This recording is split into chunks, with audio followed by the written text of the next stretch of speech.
Había una ferretería en la colonia Benito Juárez, en Nezahualcóyotl, que durante 22 años vendió clavos, martillos, cemento y herramientas a los mismos vecinos, a las mismas familias, a los mismos albañiles que llegaban cada semana con las manos agrietadas y la espalda doblada. Era un negocio pequeño, de esos que huelen a metal y a polvo de concreto, donde el dueño todavía anotaba las cuentas en un cuaderno rayado y donde la señora que atendía te ofrecía agua de Jamaica en las tardes de calor.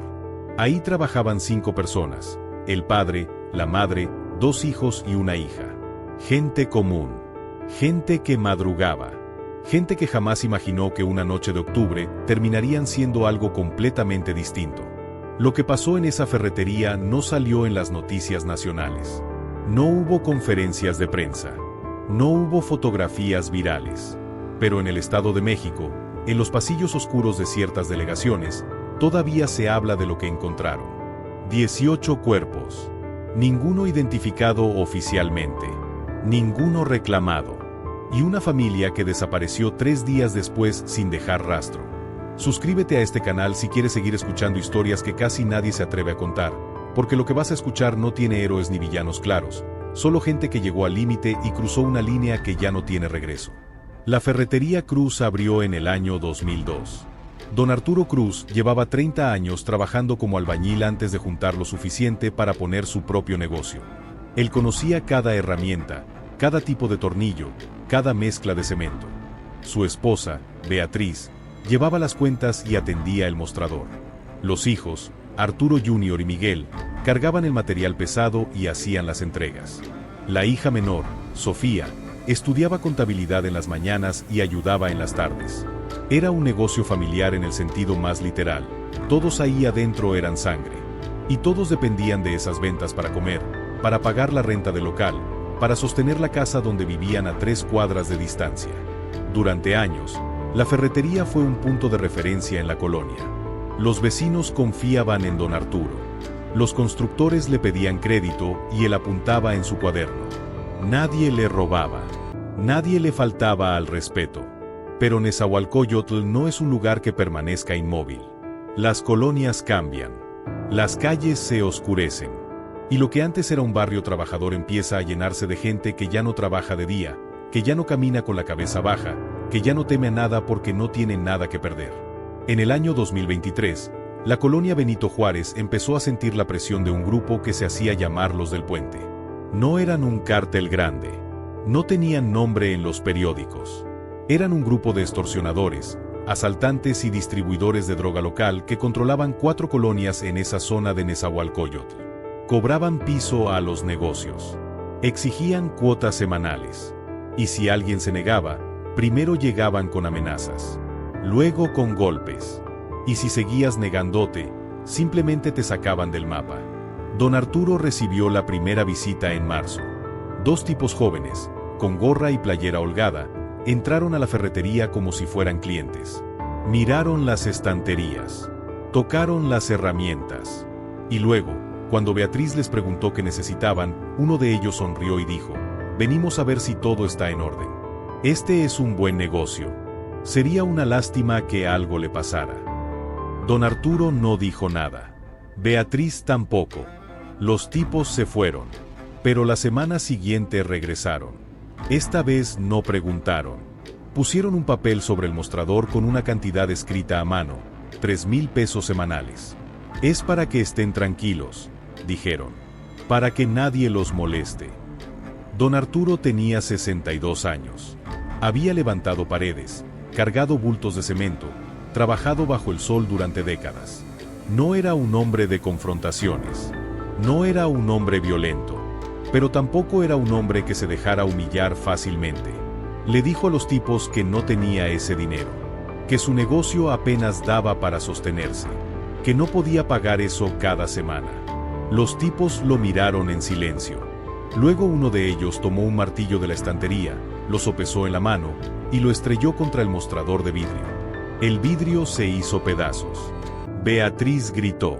Los hijos salieron corriendo de la bodega. Pero los tipos ya se habían ido. Esa noche, don Arturo no durmió. Se quedó sentado en la sala de su casa, con la mirada fija en la pared, pensando en algo que no podía decir en voz alta. Beatriz le preguntó si iban a pagar. Él no respondió. Los hijos preguntaron si debían cerrar el negocio. Él tampoco respondió. Solo se quedó ahí, en silencio, con las manos apretadas sobre las rodillas. ¿En qué momento una persona deja de pensar como ciudadano y empieza a pensar como sobreviviente? En un momento lo entenderás. Don Arturo pagó la primera cuota. 3,000 pesos que sacó del dinero que tenía guardado para arreglar el techo de la casa. Los tipos llegaron, contaron el dinero, y se fueron sin decir nada. La semana siguiente, volvieron. Y la siguiente. Y la siguiente. Durante 4 meses, don Arturo pagó. Pero el negocio empezó a desangrarse. Las ventas bajaron.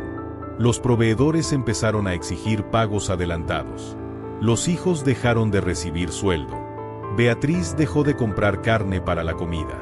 Y don Arturo dejó de dormir más de 3 horas por noche. Se volvió delgado. Se volvió callado. Se volvió otra cosa. En julio, don Arturo les dijo a los tipos que ya no podía pagar. Que el negocio estaba quebrado. Que no tenía más dinero. Los tipos no discutieron. No gritaron. Simplemente le dijeron: entonces el negocio ya no es tuyo. Y esa misma noche, 6 hombres llegaron con bates, con cadenas, con bidones de gasolina. Rompieron las puertas. Rompieron las estanterías. Sacaron herramientas, sacos de cemento, tubos de metal. Cargaron todo en una camioneta. Y cuando don Arturo salió de su casa al escuchar el ruido, cuando llegó corriendo a la ferretería con sus hijos detrás, ya no quedaba nada. Solo escombros. Solo vidrios rotos. Solo el olor a gasolina derramada sobre el piso. Beatriz lloraba. Sofía lloraba. Los hijos miraban el desastre en silencio, con los puños apretados, con la respiración entrecortada. Don Arturo no lloraba. No gritaba. Solo miraba. Y en algún lugar de su mente, algo se rompió. Algo que llevaba 62 años sosteniéndose. Algo que ya no podía volver a armarse. Esa noche, don Arturo reunió a su familia en la mesa de la cocina. Les habló en voz baja, con una calma que no era natural, con una frialdad que ninguno de ellos le había visto antes. Les dijo que no iban a denunciar, que la policía no haría nada, que las autoridades no iban a ayudar, que si querían recuperar lo que era suyo, si querían vivir sin miedo, tendrían que hacerlo ellos mismos. Beatriz le preguntó qué estaba diciendo. Arturo Jr. le preguntó si estaba hablando en serio. Don Arturo no respondió. Solo se levantó de la mesa, caminó hacia su cuarto, y sacó una caja de metal que llevaba años guardada debajo de la cama. Adentro había una pistola calibre 38 que había comprado en los años 90, cuando la colonia era más peligrosa. Nunca la había usado. Nunca había disparado un arma en su vida. Pero esa noche, la puso sobre la mesa. Y luego miró a sus hijos. Y les dijo: ustedes deciden. Pero yo ya decidí. ¿Qué harías tú si durante años te quitaran todo lo que construiste, si vieras a tu familia pasar hambre, si supieras que nadie vendrá a ayudarte? Más adelante todo encaja. Durante 2 semanas, la familia Cruz no hizo nada. No abrieron el negocio. No salieron de la casa. No hablaron con nadie. Desde afuera, parecía que se habían rendido, que habían aceptado la derrota. Pero adentro, en esa casa de 2 pisos en la colonia Benito Juárez, algo se estaba cocinando. Don Arturo empezó a seguir a los tipos que le habían cobrado. Los veía desde lejos, anotaba sus rutinas, sus horarios, los lugares donde se reunían. Arturo Jr. y Miguel empezaron a averiguar quiénes eran, dónde vivían, cuántos eran en total. Sofía, que estudiaba contabilidad, empezó a armar un mapa mental de la organización: quién mandaba, quién cobraba, quién vigilaba. Y Beatriz, que durante 22 años había atendido el mostrador con una sonrisa, empezó a cocinar en silencio, a limpiar la casa en silencio, a esperar en silencio. Ninguno de ellos hablaba de lo que estaban haciendo. Pero todos lo sabían. El primer movimiento fue en agosto. Don Arturo esperó a que uno de los cobradores saliera solo de una tienda de abarrotes en la colonia El Sol. Lo siguió durante 3 cuadras. Cuando el tipo dobló en un callejón oscuro, don Arturo aceleró el paso. No hubo forcejeo. No hubo gritos. Solo un golpe seco en la nuca con un tubo de acero que don Arturo llevaba en la mochila. El tipo cayó. Don Arturo lo arrastró detrás de unos contenedores de basura. Y ahí, en la oscuridad, con las manos temblorosas, hizo algo que jamás pensó que haría. No lo mató. Lo ató. Lo amordazó. Y lo dejó ahí, inconsciente, mientras le quitaba el celular, las llaves y una pistola escuadra que el tipo llevaba en la cintura. Esa noche, don Arturo regresó a su casa con la pistola. La puso sobre la mesa. Y le dijo a su familia: ya empezó. Suscríbete si te interesa comprender hasta dónde puede llegar una persona común cuando el miedo ya no deja salida, porque lo que sigue es una escalada que nadie en esa familia pensó que iba a vivir. El segundo fue una semana después. Esta vez fue Miguel quien actuó.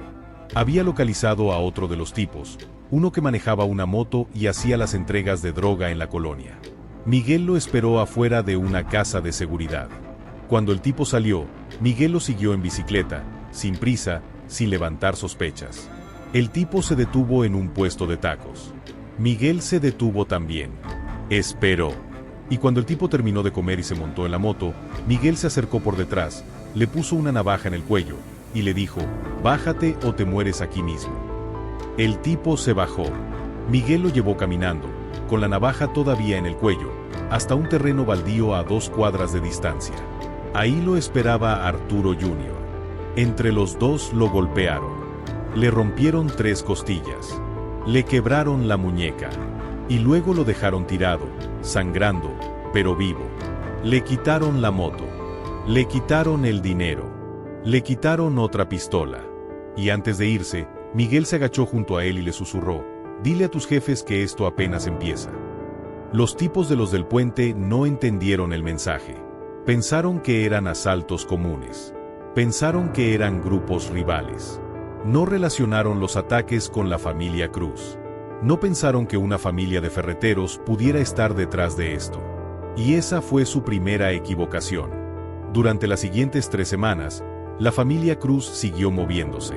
Atacaron a un tercero, luego a un cuarto, luego a un quinto, cada vez más organizados, cada vez más fríos, cada vez más precisos. Don Arturo diseñaba los planes. Arturo Jr. y Miguel ejecutaban. Sofía vigilaba. Beatriz preparaba las coartadas. Y ninguno de ellos se arrepentía. Ninguno de ellos dormía. Ninguno de ellos hablaba de otra cosa que no fuera el siguiente paso. ¿Se vuelve uno distinto después de cierto límite? Lo que pasó después fue silencioso, pero definitivo. En septiembre, los líderes de los del puente empezaron a preocuparse. Habían perdido contacto con 6 de sus miembros. 2 estaban hospitalizados. 3 habían desaparecido. 1 había aparecido muerto en un canal de aguas negras con señales de tortura. No entendían qué estaba pasando. No sabían quién los estaba atacando. Y empezaron a volverse paranoicos. Reforzaron la seguridad. Dejaron de moverse solos. Empezaron a armarse más. Pero la familia Cruz también se estaba armando.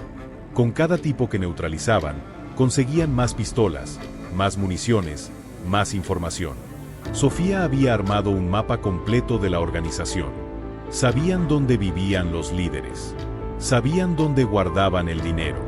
Sabían dónde se reunían cada viernes por la noche. Y don Arturo, que durante 62 años había sido un hombre pacífico, un hombre trabajador, un hombre de bien, empezó a planear algo que no tenía retorno.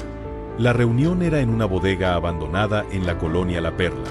Cada viernes, los líderes de los del puente se juntaban ahí para contar el dinero de la semana, para repartir las ganancias, para planear los siguientes movimientos. Llegaban entre las 10 y las 11 de la noche.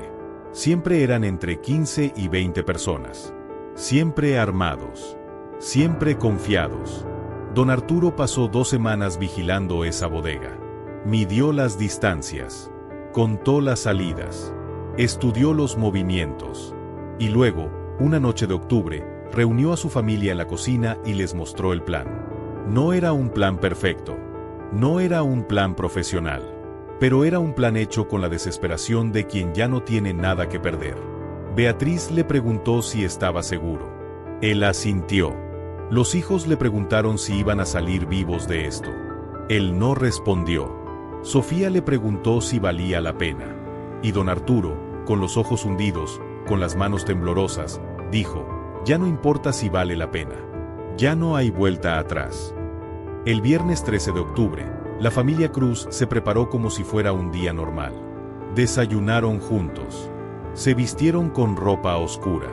Revisaron las armas que habían conseguido: 3 pistolas, un revólver, 2 escopetas recortadas. Don Arturo cargó su calibre 38. Arturo Jr. cargó una 9 milímetros. Miguel cargó una escuadra. Sofía cargó un revólver pequeño. Y Beatriz, que nunca había tocado un arma en su vida, cargó una escopeta recortada que apenas podía sostener. Salieron de la casa a las 9 de la noche. No se despidieron. No dijeron nada. Solo caminaron en silencio hacia el coche que habían comprado de segunda mano 2 semanas antes, un Suru viejo con placas falsas. Don Arturo manejó. Los demás iban callados en el asiento trasero. Y durante todo el trayecto, ninguno de ellos habló. Ninguno de ellos lloró. Ninguno de ellos dudó. Llegaron a la bodega a las 10:30. Estacionaron el coche a media cuadra de distancia. Don Arturo apagó el motor. Esperaron. A las 10:50, empezaron a llegar las camionetas. 1, 2, 3, 4. Los tipos bajaban con bolsas de dinero, con armas, con risas. No sospechaban nada. La bodega no tenía vigilancia exterior. No tenían guardias afuera. Confiaban en que nadie se atrevería a tocarlos. Y esa fue su segunda equivocación. A las 11:10, don Arturo les hizo una señal a sus hijos. Todos bajaron del coche. Caminaron en silencio hacia la bodega. La puerta estaba entreabierta. Desde afuera se escuchaban voces, risas, música de banda sonando bajo. Don Arturo respiró hondo. Miró a su familia. Y luego empujó la puerta. Lo que pasó adentro de esa bodega nunca fue reconstruido completamente. Los investigadores que llegaron 3 días después encontraron 18 cuerpos. Todos con múltiples impactos de bala. Todos amontonados en diferentes puntos de la bodega. Algunos intentaron huir. Otros intentaron defenderse. Pero ninguno lo logró. Había casquillos por todas partes. Había sangre en las paredes. Había dinero tirado en el piso. Y había 5 armas diferentes, todas vacías, todas abandonadas junto a la puerta. No había testigos. No había cámaras. No había huellas claras. Solo un desastre que parecía una ejecución. Y una familia que desapareció. Suscríbete si crees que estas historias merecen ser escuchadas completas, sin prisa y sin juicios, porque lo que viene después es el silencio más inquietante de todos. La policía investigó durante meses. Interrogaron a vecinos. Revisaron cámaras de seguridad de las calles cercanas. Buscaron conexiones con otros cárteles. Pero nunca encontraron nada sólido. Había rumores. Había testimonios vagos de gente que decía haber visto a una familia salir corriendo de la bodega esa noche. Pero nadie pudo confirmar quiénes eran. Nadie pudo dar nombres. Y la ferretería Cruz, que llevaba 3 meses cerrada, nunca volvió a abrir. La casa de la familia estaba vacía. Los vecinos decían que los habían visto empacar una camioneta 2 días después de la masacre. Que se fueron de madrugada. Que no dijeron adiós. Que simplemente desaparecieron. Algunos dicen que se fueron al sur. Otros dicen que cruzaron la frontera. Otros dicen que están muertos. Pero nadie lo sabe. Don Arturo tendría hoy 64 años. Beatriz tendría 60. Arturo Jr. 38. Miguel 35. Sofía 28. Si están vivos, están en algún lugar donde nadie los conoce. Donde nadie pregunta. Donde nadie recuerda lo que hicieron. Pero en Nezahualcóyotl, en la colonia Benito Juárez, todavía se habla de ellos. No con admiración.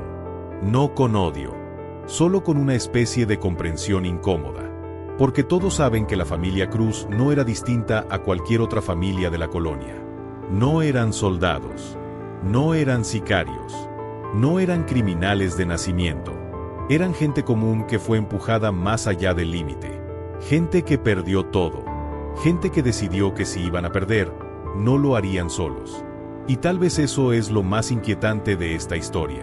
No que una familia haya matado a 18 personas, sino que cualquiera, en las circunstancias correctas, podría llegar a hacer lo mismo. Que la violencia no siempre viene de los criminales, sino de la gente común que ya no tiene opciones. Que el miedo, cuando se acumula durante años, se convierte en otra cosa. En algo frío, en algo calculado, en algo irreversible. La ferretería Cruz sigue ahí, vacía, con las cortinas metálicas oxidadas y un letrero desteñido que dice se renta. Los vecinos pasan por ahí todos los días. Algunos todavía recuerdan cuando don Arturo les vendía clavos y les daba crédito. Cuando Beatriz les ofrecía agua de Jamaica. Cuando los hijos cargaban los bultos de cemento con una sonrisa. Pero nadie habla de lo que pasó después. Nadie menciona la masacre. Nadie pregunta dónde están. Porque en el fondo, todos entienden. Todos saben que en un lugar donde la ley no llega, donde la justicia no existe, donde el miedo es parte del aire que respiras, la gente común puede convertirse en otra cosa. Y esa transformación no siempre es heroica. No siempre es noble. A veces es simplemente necesaria. Y a veces, como en el caso de la familia Cruz, es definitiva. Dicen que en las noches, cuando la colonia Benito Juárez se queda en silencio, todavía se puede escuchar el eco de disparos que nunca existieron. Dicen que la bodega de la Perla, aunque fue demolida meses después, todavía tiene una mancha oscura en el terreno que ninguna lluvia puede borrar. Dicen que los familiares de los del puente nunca reclamaron los cuerpos, que algunos fueron enterrados en fosas comunes, que otros simplemente desaparecieron de los registros. Y dicen que la familia Cruz, donde quiera que esté, nunca volvió a dormir tranquila, que don Arturo mira por encima del hombro cada vez que sale a la calle, que Beatriz no puede cerrar los ojos sin ver la bodega, que los hijos tienen pesadillas, que Sofía dejó de hablar. Pero esos son solo rumores. Historias que se cuentan en voz baja. Historias que nadie confirma ni desmiente. Porque la verdad, al final, no importa tanto como la pregunta que deja esta historia. Una pregunta que cada quien debe responder por sí mismo. ¿Hasta dónde llegarías para proteger a los tuyos? ¿En qué momento te conviertes en aquello que siempre temiste? ¿Y cuándo, exactamente, cruzas la línea que separa al ciudadano del sobreviviente? La familia Cruz respondió esas preguntas a su manera. 18 veces. Y luego desapareció en la oscuridad de un país donde las historias como esta no son excepciones, sino parte del silencio cotidiano. Un silencio que todos conocemos. Un silencio que nadie quiere romper. Porque romperlo significa admitir que cualquiera de nosotros, en las circunstancias correctas, podría ser la próxima familia Cruz. Y esa es una verdad que preferimos no enfrentar. Pero está ahí, esperando, como esperaba esa bodega en La Perla, como esperaba don Arturo durante 22 años, como espera cada persona común que algún día, sin aviso, sin preparación, se encontrará frente a una decisión que no tiene vuelta atrás. Y en ese momento, cuando el miedo se convierta en algo más, cuando la desesperación se vuelva acción, cuando lo imposible se vuelva necesario, tal vez entonces entendamos realmente lo que pasó en Nezahualcóyotl. Tal vez entonces dejemos de juzgar. Y tal vez, solo tal vez, empecemos a entender que la familia Cruz no era diferente a nosotros. Solo llegó primero al lugar donde todos tememos llegar. Y respondió de la única manera que creyó posible. Con violencia. Con silencio. Con desaparición. Así termina esta historia. Sin respuestas claras. Sin justicia oficial. Sin héroes. Solo con el recuerdo de una ferretería vacía y una familia que ya no existe. O que existe en algún lugar donde nadie pregunta nombres. Donde nadie mira atrás. Donde nadie recuerda lo que fueron. Ni lo que hicieron. Ni por qué lo hicieron. Miguel despertaba cada noche a las 3 de la madrugada con las manos apretadas, con los nudillos blancos, con la respiración entrecortada como si acabara de correr kilómetros sin parar. En sus sueños siempre volvía a esa bodega. Siempre escuchaba los gritos. Siempre veía las caras de los tipos que cayeron primero, esos que ni siquiera alcanzaron a sacar sus armas, esos que lo miraron con los ojos abiertos preguntándose quién era este hombre con overol de obrero que les estaba disparando. Y luego despertaba en un cuarto que no reconocía, en una ciudad cuyo nombre nunca pronunciaba, al lado de una mujer que no sabía nada de su vida anterior. Ella le preguntaba qué soñaba. Él decía que nada, que eran pesadillas sin sentido. Y se levantaba a caminar por la casa vacía hasta que amanecía.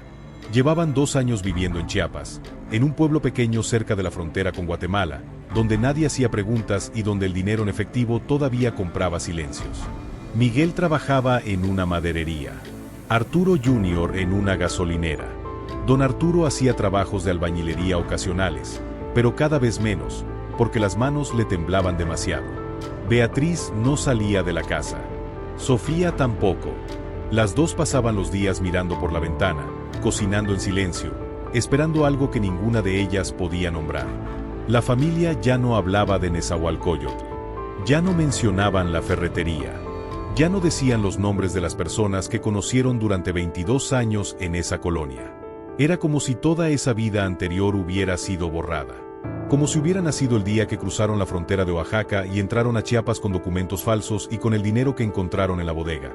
320,000 pesos en efectivo que repartieron los 18 muertos, dinero que nunca depositaron en ningún banco, dinero que guardaban en cajas de zapatos debajo de las camas y que gastaban poco a poco, con miedo, con culpa, con la sensación constante de que en cualquier momento alguien tocaría la puerta y todo terminaría. Pero nadie tocó. Nadie llegó. Durante 2 años, la familia Cruz vivió en una especie de limbo silencioso donde cada día era idéntico al anterior, donde no había planes, donde no había futuro, solo la repetición mecánica de levantarse, trabajar, comer, dormir y despertar con las manos apretadas. Don Arturo envejeció 10 años en esos 2. Su cabello se volvió completamente blanco. Su espalda se encorvó. Sus ojos perdieron esa chispa que todavía tenían cuando atendía la ferretería, cuando saludaba a los clientes, cuando anotaba las cuentas en su cuaderno rayado. Ahora solo miraba al piso. Solo respondía con monosílabos. Solo existía. Beatriz dejó de cocinar con cuidado. Dejó de arreglarse. Dejó de hacer cualquier cosa que no fuera absolutamente necesaria para sobrevivir. Y Sofía, que tenía 28 años y toda una vida por delante, se convirtió en una sombra. No salía. No hablaba con nadie. No tenía amigos. No tenía planes. Solo se sentaba junto a la ventana, mirando la calle vacía, preguntándose si así iba a ser el resto de su vida, esperando. Siempre esperando. Sin saber exactamente qué. Un día de febrero, 2 años y 4 meses después de la masacre, Miguel vio a un tipo en la gasolinera que le recordó a uno de los pandilleros de los del puente. No era él. No podía ser él. Pero tenía la misma forma de caminar, la misma forma de mirar, el mismo tatuaje en el cuello. Miguel sintió que el pecho se le cerraba. Sintió que las manos le empezaban a temblar. Y sin pensarlo, sin poder controlarlo, salió corriendo de la gasolinera, cruzó la calle sin mirar, y se metió en un callejón donde se quedó agachado durante 20 minutos, respirando con dificultad, llorando sin lágrimas, apretando la cabeza con las manos como si quisiera arrancarse los pensamientos. Cuando finalmente regresó, su jefe le preguntó qué le había pasado. Miguel dijo que se había sentido mal, que era el estómago. Pero esa noche, cuando llegó a la casa, les dijo a todos que ya no podía más, que estaba cansado de vivir así, que prefería entregarse. Que prefería la cárcel antes que seguir viviendo con este miedo constante. Don Arturo lo miró en silencio durante un largo rato. Luego se levantó de la silla, caminó hacia Miguel y le puso una mano en el hombro. No dijo nada. No lo consoló. Solo apretó. Y Miguel entendió que no había salida. Que no había forma de entregarse sin arrastrar a todos. Que si él caía, caían todos. Que la única opción era seguir. Seguir respirando, seguir trabajando, seguir fingiendo que eran otras personas, seguir hasta que el cuerpo aguantara, o hasta que alguien los encontrara, lo que pasara primero. Y esa noche, Miguel no volvió a hablar de entregarse, pero tampoco volvió a dormir bien. Ninguno de ellos volvió a dormir bien. Arturo Jr. había desarrollado una paranoia que lo consumía lentamente. Cada vez que veía una patrulla, cambiaba de calle. Cada vez que alguien lo miraba más de 2 segundos, sentía que lo habían reconocido. Cada vez que sonaba su teléfono, pensaba que era la policía. Dejó de salir de noche. Dejó de ir a lugares públicos. Dejó de confiar en cualquier persona que no fuera su familia. Y aún así, tampoco confiaba completamente en su familia. Porque todos estaban rotos. Todos estaban al límite. Todos podían quebrarse en cualquier momento. Y si uno se quebraba, todos caían. Así que vivía en un estado constante de alerta, de tensión, de miedo controlado que nunca bajaba, que nunca cedía, que nunca daba tregua. Y se preguntaba, cada noche, si valió la pena. Si los 18 muertos valieron la pena. Si este exilio interminable valió la pena. Si esta vida que ya no era vida valió la pena. Pero nunca encontraba respuestas.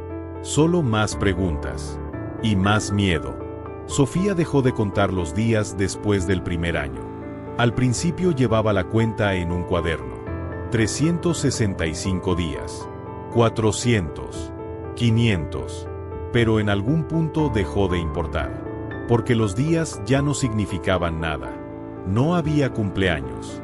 No había celebraciones. No había planes. Solo la repetición infinita de un presente que se estiraba sin fin. A veces pensaba en sus amigas de la universidad. En las clases que dejó a medias. En la vida que podría haber tenido si esa noche de octubre nunca hubiera pasado. Pero esos pensamientos dolían demasiado. Así que dejó de pensar. Dejó de sentir. Dejó de ser. Se convirtió en una presencia silenciosa que habitaba la casa sin habitarla realmente, que respiraba sin vivir, que existía sin propósito. Y su madre la miraba desde la cocina, con los ojos húmedos, sabiendo que le había quitado todo.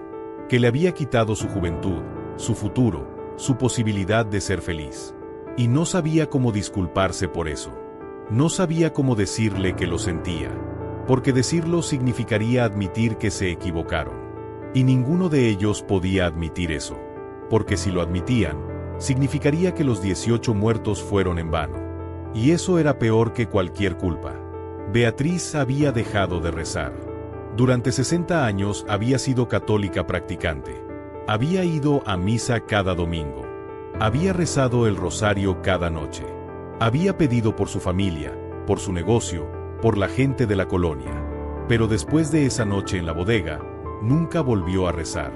Porque sabía que Dios, si existía, no podía perdonar lo que habían hecho. Que no había confesión suficiente. Que no había penitencia posible. Que habían cruzado una línea que los ponía fuera de cualquier redención. Y aunque a veces, en las noches más oscuras, sentía la tentación de arrodillarse, de pedir perdón, de suplicar por un poco de paz, siempre se detenía. Porque sabía que no merecía paz. Que ninguno de ellos la merecía. Que esto era su castigo. No la cárcel. No la muerte. Sino esto, vivir. Vivir sabiendo lo que hicieron. Vivir cargando el peso de 18 vidas. Vivir en este exilio sin fin donde cada día era una condena renovada. Y don Arturo, el hombre que empezó todo, el hombre que planificó cada detalle, el hombre que jaló el gatillo primero, había dejado de hablar casi por completo. Pasaba los días sentado en el patio trasero de la casa, mirando las montañas a lo lejos, fumando cigarros que no le gustaban solo para tener algo que hacer con las manos. A veces Beatriz se sentaba junto a él. No hablaban. Solo estaban ahí, dos personas que compartieron una vida entera y que ahora compartían una condena. Dos personas que tomaron una decisión que parecía la única posible en ese momento y que ahora cargaban las consecuencias. Don Arturo nunca dijo que se arrepentía. Nunca dijo que volvería a hacerlo. Nunca dijo nada. Solo fumaba. Solo miraba las montañas. Solo esperaba. ¿Qué esperaba? Ni él mismo lo sabía. Tal vez la muerte. Tal vez la redención. Tal vez simplemente el final. Porque eso es lo que nadie entiende de esta historia. Que la familia Cruz no escapó. Que no están libres. Que este exilio es peor que cualquier cárcel. Porque en la cárcel al menos sabes cuánto tiempo te queda. Sabes cuándo termina. Pero ellos no saben nada. No saben si alguien los está buscando. No saben si algún día tocarán la puerta. No saben si podrán vivir así 10 años más. 20. 30. O si mañana mismo todo terminará. Viven en un estado constante de incertidumbre que los desgasta más que cualquier castigo oficial. Y tal vez eso es lo más cruel. Que eligieron la venganza pensando que les daría paz. Pensando que recuperarían algo. pensando que podrían volver a vivir. Pero lo único que consiguieron fue esto: una muerte en vida, un exilio sin retorno, una condena autoimpuesta que no tiene fecha de liberación. Y en Nezahualcóyotl, en la colonia Benito Juárez, la vida siguió. Otros negocios abrieron donde estaba la ferretería. Otras familias se mudaron a la casa de los Cruz. Otras personas caminan por esas calles sin saber lo que pasó. Sin saber que una familia común, una familia trabajadora, una familia que pudo haber sido cualquiera, decidió un día que ya era suficiente. Y cruzó la línea. Y mató. Y huyó. Y ahora vive en algún lugar de Chiapas, en un pueblo cuyo nombre no importa, esperando. Siempre esperando. Sin saber exactamente qué. Solo sabiendo que esto nunca termina. Que el miedo nunca se va. Que los muertos nunca dejan de perseguirte. Que la venganza no trae paz. Solo trae más silencio. Más oscuridad. Más preguntas sin respuesta. Y tal vez, al final, esa es la verdadera lección de esta historia. Que no hay escape. Que no hay justicia. Que no hay redención. Solo consecuencias. Y las consecuencias nunca terminan.